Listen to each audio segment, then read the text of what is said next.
नाज़रीन ख़बर शामिल कयूं था बडाणी में बंगवार बिरादरी के हथियारबंदनि जो भोटा बिरादरी ते हमलो। गोलियूं लॻण सबबि भोटा बिरादरी जा 2 माण्हू क़तल, जॾहिं त 2 माण्हू बंगवार बिरादरी जा मौके ते मारिजी विया।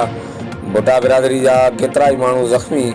शहर मैदान जंग बणियल, फायरिंग जारी, धुरियूं आम्हूं साम्हूं। SSP कश्मीर कंदकोट पारां पुलिस जी वॾी नफ़री बडाणी शहर तरफ़ रवानी।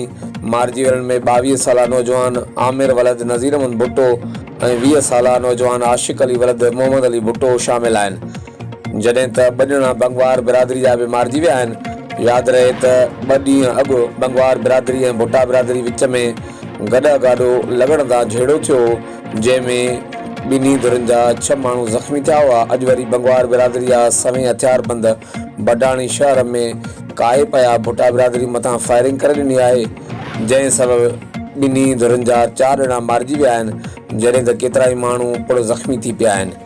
ॿिन्ही धुरनि में फायरिंग हलंदड़ आहे। शहर मैदान जंग बणियल आहे, जॾहिं त SSP कश्मीर कंदकोट पारां पुलिस जी वॾी नफ़री बडाणी शहर रवानी कई वई आहे।